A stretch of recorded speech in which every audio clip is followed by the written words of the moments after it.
No one really cares too much about what you're doing. And if you just keep posting, eventually you'll find success. Welcome to Aha Moments with me, Kobi Omenaka. Today I'm joined by Jake Ward. Jake is an SEO powerhouse, a LinkedIn creator, and the founder of Kleo. If you don't know what Kleo is, it's a Chrome extension that helps you revolutionize what you do on LinkedIn. I was surprised, really. I don't know why, though, because I found it so helpful for myself. And I think that's why I continue to build the thing that I want the most in it as a LinkedIn creator, because if it worked for me back then and it's continued to work for me now, like the tools we're building and shipping to you guys right now, people love them. So I'm thinking, if I could carry on building the thing that I want, hopefully a lot of people will want it as well. Jake in this episode takes us through his journey from creating Kleo, his background in SEO and digital marketing, and how he's helped tens of thousands of LinkedIn creators reach their goals. You'll hear his growth secrets, his LinkedIn strategies, and the aha moments that have shaped his magnificently successful career to date. Normally it's the simple things in life that are really, people get it. People really get it. We've layered on some benefits if they sign up, and this is all for free. So it's like making it the most no-brainer offer that we can think of. Stick around for practical insights, game-changing tips, and a closer look at Kleo Pro, which isn't quite live yet. But if you want to get on the wait list, we'll show you how to do that right now. If you like what you hear in this episode, check out the show notes to find out how you can get in contact with Jake and connect with him on LinkedIn. Jake, thank you so much for joining me and welcome to Ampod. How are you guys? How are you doing? As we're speaking, it's before Christmas. Kleo has been alive in the Chrome extension for a while, and Kleo Pro has just launched the founding team. How are you feeling about things right now, and how are you feeling about the future going forward? Yeah, very well, very good. So yeah, there's quite a few building things going on at the end of this year with my SEO agency. There's a few projects in there. The byword, we're doing a whole rebrand and redesign of the product. And then obviously Kleo, we've just pre-launched to 550 founding members. So yeah, all looking good for going into 2025. So we're very excited to get this year out of the way and to start next year. Is this like the most you've been teed up to start the new year? Do you think? Oh god, yeah. And it's been hectic. This might be redundant for you guys listening because it will be 2025 by the time you hear this, but how does that feel for you now? Yeah, it feels good. It feels good. I think this year has been a big year in terms of learning, lots of new experiences, lots of traveling, seeing new places, different cultures. And then the latter end of this year was all about just building for 2025. So I'm excited to see the fruits of all that labor. Yeah, awesome. I just want to go back into your background a bit before we go into talking about, I guess, mainly Kleo Pro.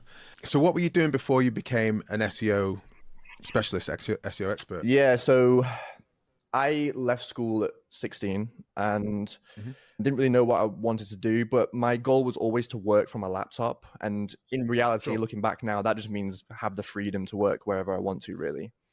So what I did was I found the nearest to that in my local town and got an apprenticeship at a print marketing agency. So I was doing print for about 2-3 years, and me being the youngest person there, they tasked me with a job of like, okay, how do we get more website visitors? How do we get more customers from online? So I said, okay, leave it with me. And I discovered ads, Google ads, Facebook ads, all of them, SEO, social media marketing, all of it. And I fell in love with SEO. And I actually did it for, I think, 2 years as a hobby before I made any money from it. It was just like creating my own sites, understanding the psychology behind why someone would click on you and then do a conversion, the science behind ranking a page. So I really learned all that by myself over those 2 years. And then finally was like, okay, I should probably take this a little bit more seriously. So I then looked for a SEO agency in my local area to work at. Very quickly found that, they actually aren't that great within the agency. And I could probably make way more money with way less clients and work wherever I want to if I just did it by myself. So that's what I did. That was when I was 20 or 21, I can't remember. So this is nice when a lot of people are gone to university and they're amassing that debt like I did. you could really kind of coalesce on the thing that makes you happy and you're good at ultimately, and is going to drive revenue for now going forward. Exactly. Yeah, I always say that the last few years So age 18 to about 23, 24 was the best university I could have asked for. And I got paid for it and learned some real world skills and all the experience. So I'm glad I went down that route rather than the education system. Yeah, fair enough. Fair play. Yeah, I lean heavily on the SEO and paid search side of things. And I think there's so much that's always ongoing, so much to learn. And I don't lean so much into Google's algorithmic changes where you get a lot of really technical SEO people. I'm just about, let's find what people want to know about. Let's make sure we're writing content for them. Let's make sure we're presenting in a way that makes sense to them and engages them and brings them in. What's your kind of SEO and search? Yeah, I mean that's the 80-20 of it, right? I like to oversimplify things as well, and you've pretty much nailed it on the head. Obviously, there's some stuff in the other 20% that you can do that's kind of a little bit more technical, and you change your alt text to this and blah blah blah. Like I tend not to bother with all that stuff. I think generally what it comes down to is understanding what people are searching and try and do this on a large scale. So we like to collect all the keywords that potential customers are searching. We group them into individual topics, and then we're saying, okay, now we have all the keywords, all the searches that people make. We can see all the topics that we can target. So now we'll just create the best piece of content that answers the user's query and provides them with whatever solution to their problem that they need. That's it in a nutshell. And then you just got to make sure that your site's not slow and all the technical bits are sorted. And if you can, do as much digital PR, backlinks, all that sort of stuff, because that's really what you need those votes for your website to get found by Google as well. So as long as you cover all those three, you're sorted. Now, I'm going to come back on this when we talk about Kleo. But what's this company called that you created based on SEO? It's called Contact.so. It's called Contact. Okay. I merged my agency, which was previously called Content Growth, and we merged about a year ago now. So most people know you from being quite prolific on LinkedIn, and that's where we've seen a lot of people who've stuck their head above the parapet. People like yourself and like Pierre Huribel, for example, I follow quite closely because within the digital marketing sphere, it's good to see people sharing really interesting things. And then you have the kind of other creators who are a bit more broad and talk about, I guess, productivity and self-improvement, I guess, and they attract people in that respect.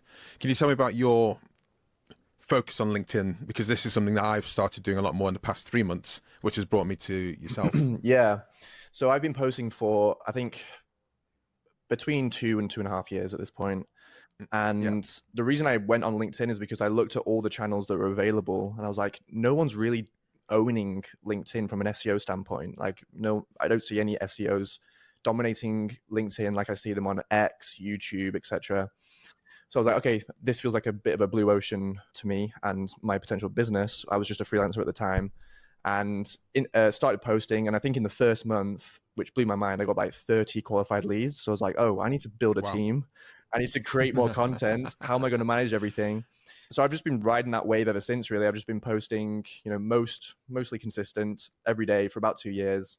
And yeah, luckily been able to build 3 successful business on the top of it. Can you tell me about those, I guess, how LinkedIn was then when you first started posting to what it is like now? Because I saw I think you declared your first post and it was quite slight, but then that got you a bunch of followers. And then, like I say, that first month getting 30 qualified leads, that's kind of insane. Yeah. Right? I agree. I think I was looking at a lot of people at that time before I started, and because it was my 2022 goal, I think it was, to actually start posting, but it took me until September to do it. And I was procrastinating. Wow. I was researching, I was trying to keep busy, but realistically, I just needed to post. So I was looking at all the creators that were like just starting or started to blow up. And I was like, this seems easy. It seems easy. And, luckily it was for me because I managed to put into time to understand how to do the same thing, and it worked. So I think it's different now because there's way more people on the platform, which means LinkedIn's going to show your content to less people. I still think it's probably the easiest place to grow online, and I'll always stand by that. And yeah, so there are some huge changes. The different formats are working now. LinkedIn's obviously rewarding video a lot more. They're trying to promote that side of their business, which makes sense. And so yeah, you just got to keep up to date with the trends and just keep publishing the best content you possibly can, and you'll still find success. before we get to Kleo, you said about the procrastination side of things. Can you dig into that a bit? Because I think that's one of the things that stops most people, and I think there's different reasons for procrastination. And what have you kind of come across in your experience? Now, I'm sure people reach out to you and say, "Hey, look, can you help me out, please?" I think the two common ones are, one, people don't want to fail. They don't want to put a post out and no one ever sees it. That's not good for the ego. And so you got to just remove the ego and just keep going, and you will find success there. The second one is, oh, what will so-and-so think? Like people from school or my ex-employer or whatever. But in reality, no one really cares about you. No one really cares. So if anything, like, I had both of those thoughts. And when I did my first post and my first few posts later, I had all my friends who I was connected to on LinkedIn, they were reaching out saying, carry on, this is incredible. It's like they were supportive of anything. So I think people will always support you if they're great friends. And no one really cares too much about what you're doing. And if you just keep posting, eventually you'll find success. So don't worry about, post flopping. That always happens.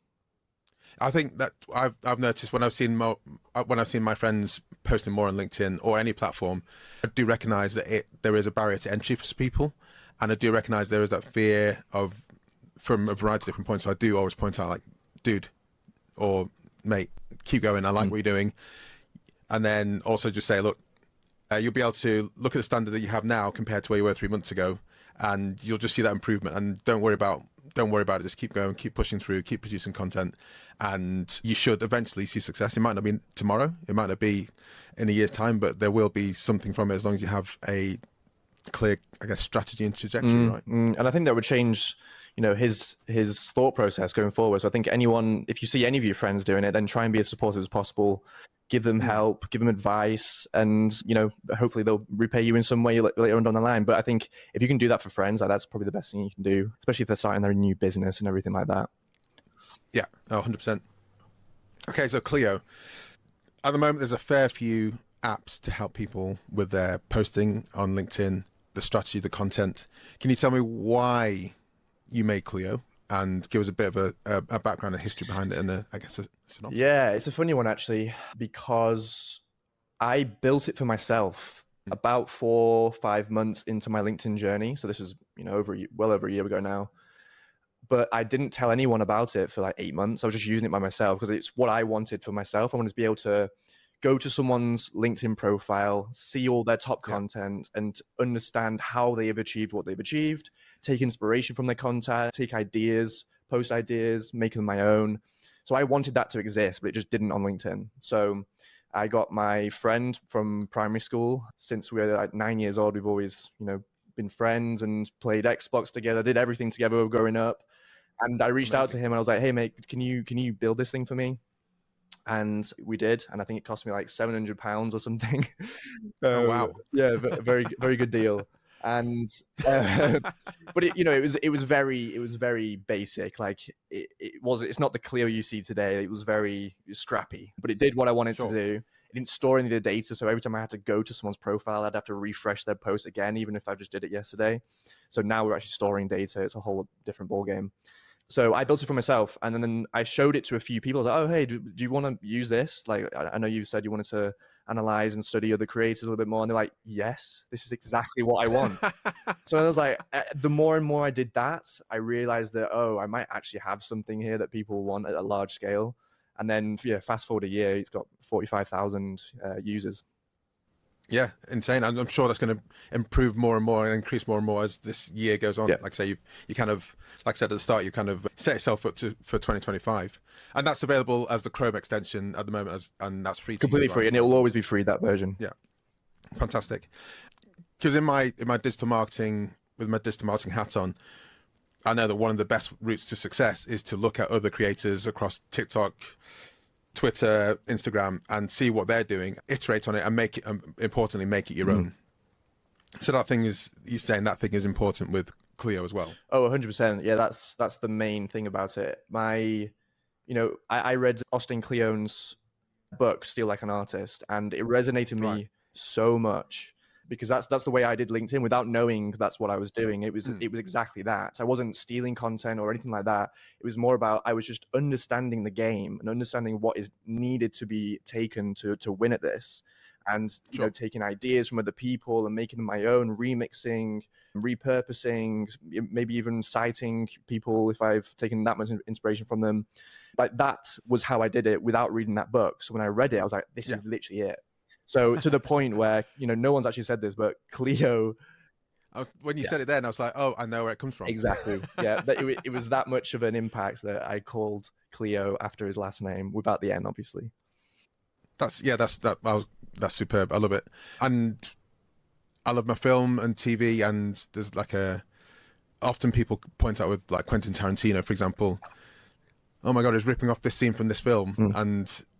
But that's not a problem, because he's making it also his own. No one's made Reservoir Dogs before. No one's made Pulp Fiction before, but sure, he's picking scenes that have been, and he's recreating scenes from other films that he's loved since he was a kid. But he's become a multi-award-winning director from this, and that's great. And people going forward are going to take from Quentin going forward and use them in their own films and their own projects.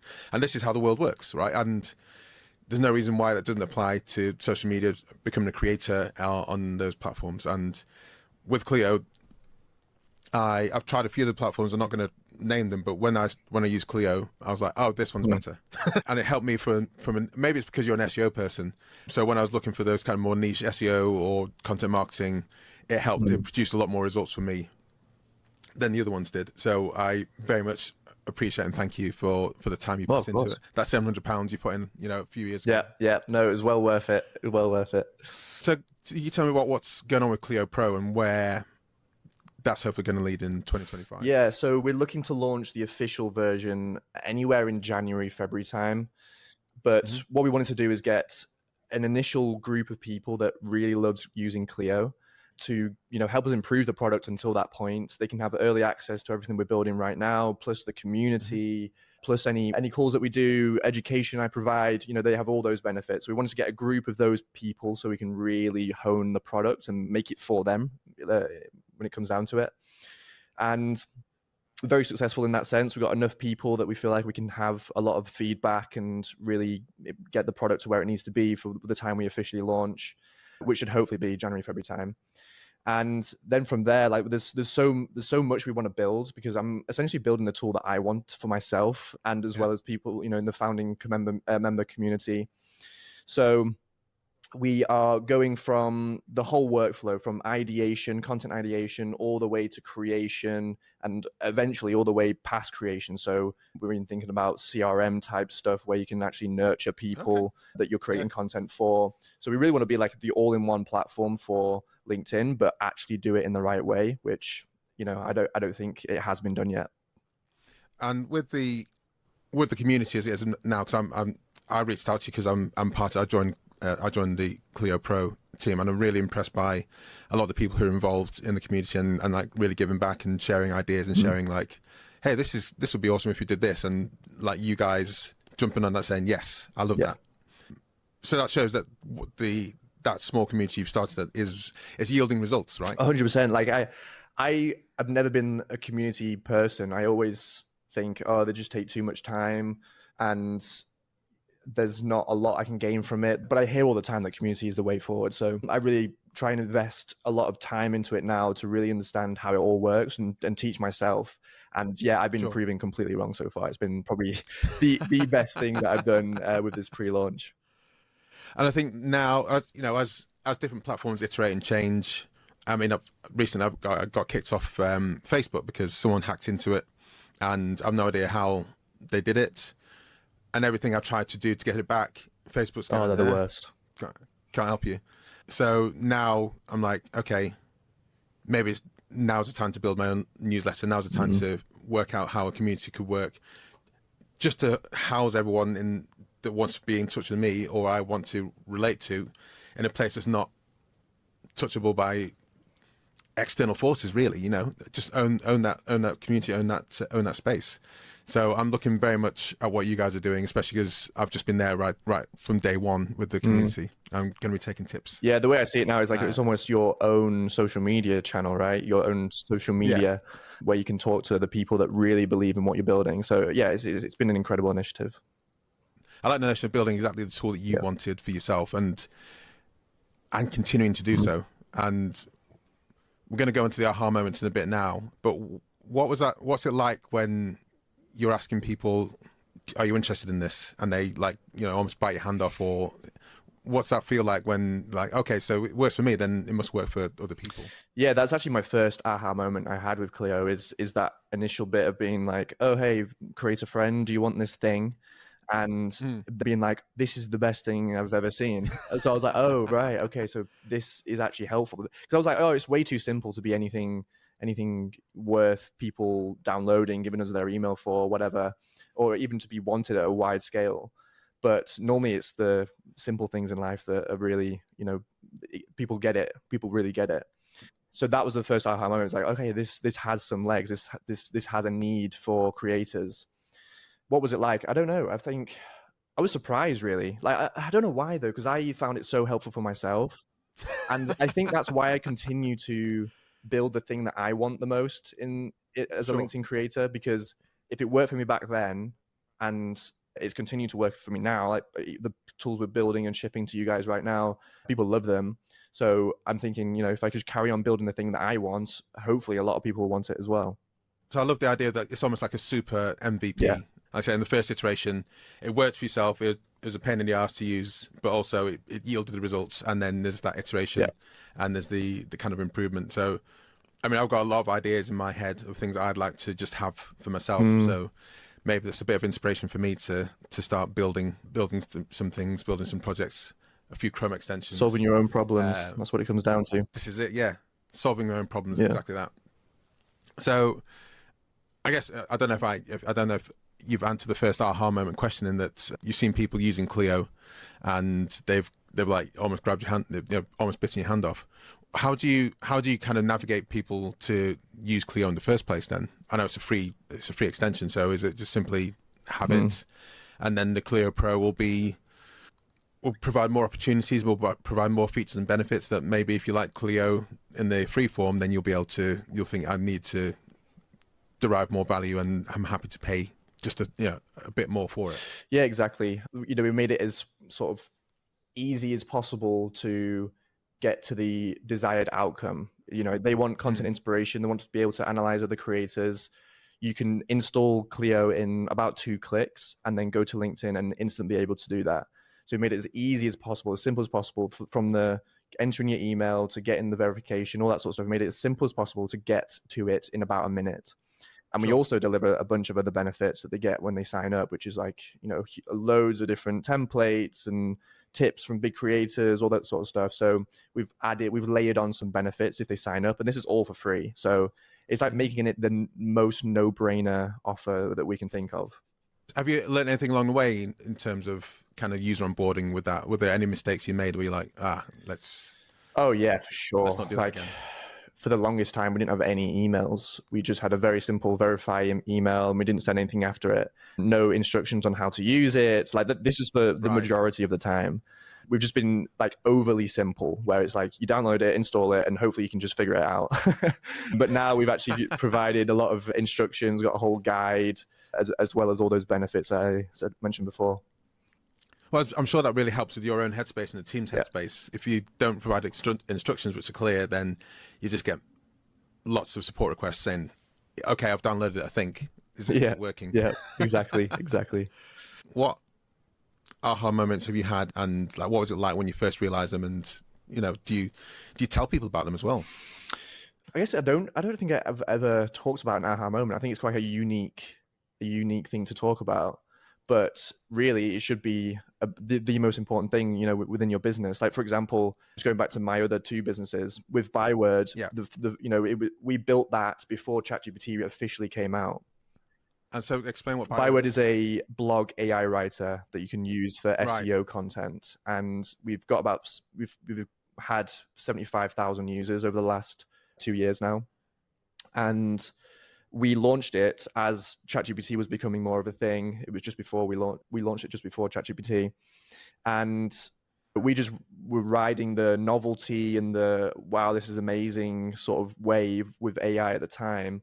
So we were like, okay, the only thing we need to do is make it super easy for them to generate articles, and they'll see the power of AI, because normally it can take hours for a writer to complete an article. It can take hundreds of dollars as well, depending on who you're using. So we were like, let's just give it as quickly as possible, so within minutes, and it's completely free. So we did that, and then we had a lot of people saying, oh, this is incredible. And we generated the featured image and a load of other benefits as well.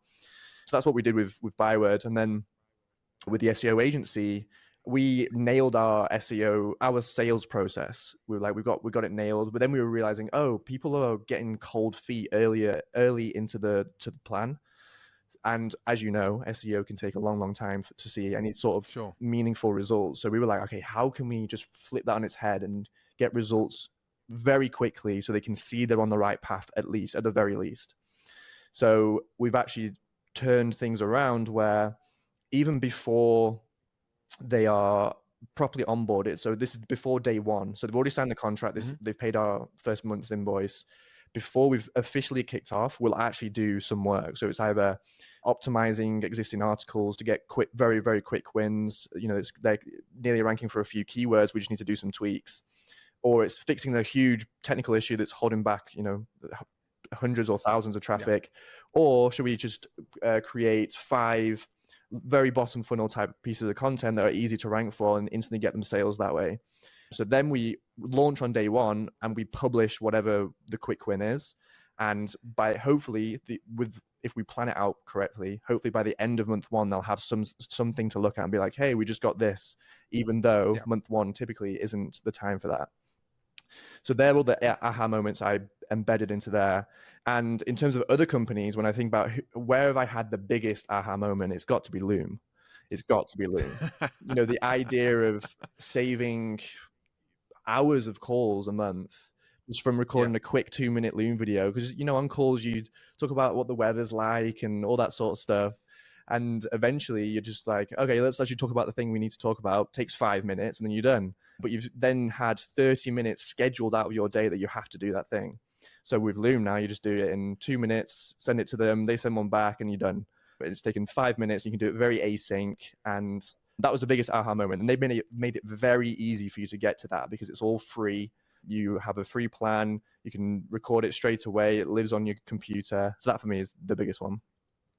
Yeah, Loom is astonishing. And I kicked myself because I had an opportunity to get a lifetime deal on it for very cheap, and I didn't at the time.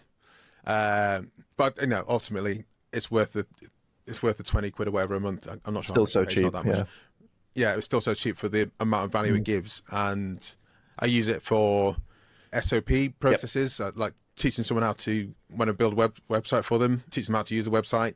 Here's a link, just follow me and I'll do it for you. It takes me 2 minutes, and then that saves so many questions. I use it for sales and development. And this one thing is just like, when I saw it and thought, as soon as you stop, it's already it's ready, and it's got already the clip is like copied. Yeah. So next thing you just have to do is do Command V, Control V, and you can paste that anywhere. You don't have to go to the website. It's already copied there for you to just paste and say, here you go. Yeah. And that is like, what? Well, and another big use case that I have is feedback for anything that we do. And I review a lot of stuff now, just from all people in my team. And I'm able to comment at the exact point that they talk about something, and they can see it timestamped on there. So like they just, for me, this is like the best example of them just really understanding the customer, talking to them probably a lot and solving their problems. And they've built the best product that I can think of. Yeah, absolutely love it. I use it a lot for customer services when I've got a problem with a product, and I'll do a Loom recording. Because quite often these live chats don't let you upload images, even a screenshot. Crazy. Yeah, so you can definitely paste a link, and this is me saying, I've tried your product and this isn't working. I don't know why, but this is the same flow go through. And one thing that really annoys me is when they go, I understand you have this problem. It's like, watch the Loom video. It takes 50 seconds and then come back to me, because I've tried to explain everything really well. Yeah, I love it. It's a complete game changer for me. Final aha moment question is, if you have any personal kind of life hacks or aha moments where you've thought, yeah, this is great for me. I need to make sure this is something I do going forward. I think I've got a few based on our brief discussion and seeing you over LinkedIn recently, but I'd love to hear from the horse's mouth. Yeah, I think for me, It's probably all got to be down to productivity stuff. I think that's where, Okay. and it is incredibly simple. So for like project and task management, I use Google, all their suite. So I have Google Calendar, which I use to time block everything I'm doing in every single day for that week. So I know what I'm working on, when I need to do it, all that sort of stuff across all the businesses. And then I have because they allow you to add like different things on the page as well. So you can have your Google Notes there and your Google Tasks. Yep. So I've got one screen that is basically everything I need to do in any given day across everything. Yeah. Yeah. So that's for like good planning. And I've tried everything, right? You know, ClickUp, Asana, Trello, even Apple Notes, tried that to be a little bit more edgy. And Notion I tried as well. But the whole Google suite, they just really have understand what exactly people want. And it's completely free as well, which is another benefit. And then so that's planning the work. And then for actually doing the work, for me, it's like I've recently discovered nicotine pouches.